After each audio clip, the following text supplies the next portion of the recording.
Hello, everyone, and welcome to this explainer. I am so glad you're joining us today because we're looking at something that is absolutely everywhere right now, semaglutide. You might know it as Ozempic, Wegovy, or Rybelsus. Now, it's an incredible tool for managing type 2 diabetes and helping out with weight management. But let me be super clear right off the bat. It is a powerful tool, absolutely, but it is not a magic pill.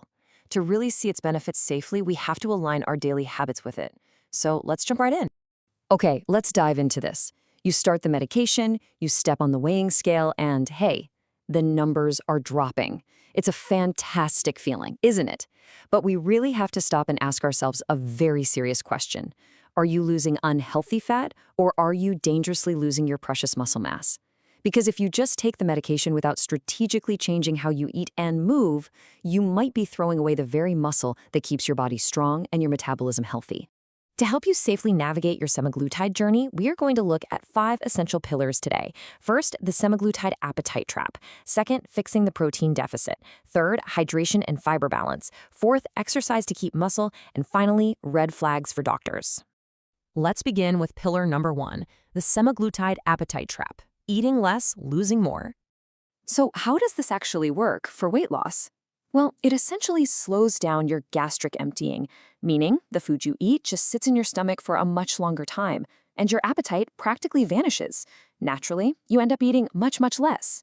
Think about your traditional daily meals. Say, previously you'd comfortably sit down and eat 6 chapatis with your dal and veggies. Now, the medication makes you feel so completely full, you naturally drop down to just 3 chapatis. Your total intake decreases dramatically. But here is the trap, and it's a big one. As your overall diet decreases, your protein intake decreases proportionally. If you cut your food volume in half, your protein intake takes a nosedive too. This is exactly how protein deficiency and severe muscle mass loss happen. Which brings us straight to pillar number 2, fixing the protein deficit, making every bite count. Because your stomach capacity is chemically restricted now, you simply cannot afford to waste space on the wrong foods. You've got to make every single bite count. The golden rule here, you must prioritize protein. You should aim for roughly 1 to 1.2 grams per kilogram of your body weight every single day just to protect that muscle. And listen, because your appetite is so low, you absolutely must avoid empty calories. Sugary drinks, random snacks, they just take up valuable real estate in your stomach and give your body 0 building blocks in return. You also want to cut down completely on fatty and fried foods because they'll just sit there and worsen your digestion.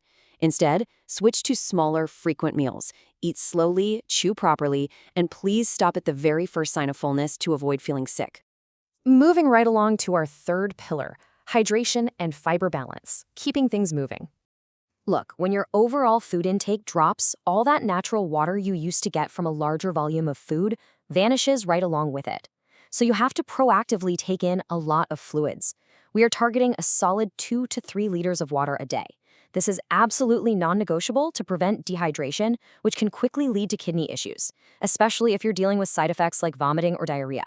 Don't wait until you're thirsty. Keep water right next to you and just sip constantly. Now, just like water, your natural fiber intake decreases when you eat less overall. Combine that with a chemically slowed down gut, and wow, you are looking at severe constipation. But you can't just force down a massive bowl of raw veggies. Step 1 is to increase your fiber gradually. Slowly introduce your oats, legumes, cooked veggies, and fruits. Doing it too suddenly will just make you terribly bloated. Step 2 is mandatory. Always pair that fiber with adequate water. If you do this properly, step 3 happens naturally. You'll achieve proper evacuation and relieve that constipation safely. Let's look at our 4th crucial pillar, exercise to keep muscle, moving with purpose. You know, diet modifications alone just aren't enough. We have to physically signal to our bodies that our muscles are in use and need to be saved. Exercise will specifically help you avoid muscle loss and bloating, and of course, it actively helps reduce overall weight. You absolutely must incorporate resistance or strength training 2 to 3 times a week. Lifting weights directly offsets that lean muscle loss we talked about. Combine that with regular moderate aerobics like brisk walking or cycling to keep your heart healthy. Just one important precaution here. If you're also taking insulin or a sulfonylurea for your diabetes, keep a very close eye out for low blood sugar during your workouts. Your doctor might need to adjust your dosage. We have finally reached our 5th pillar, red flags for doctors, when to seek help. While this medication is wonderfully helpful, there are certain medical precautions you absolutely cannot try to manage at home. Please take this very seriously. If you experience any persistent, severe abdominal pain, you must report to your doctors immediately. Do not ignore it, as it could be a sign of pancreatitis. Also, if you feel a sharp pain in the upper right side of your stomach, especially after eating fatty foods, that's a red flag for gallstones, which is actually triggered by the rapid weight loss itself. Furthermore, if you have any planned surgery, you have to inform your surgical team. The delayed stomach emptying is a severe risk for general anesthesia.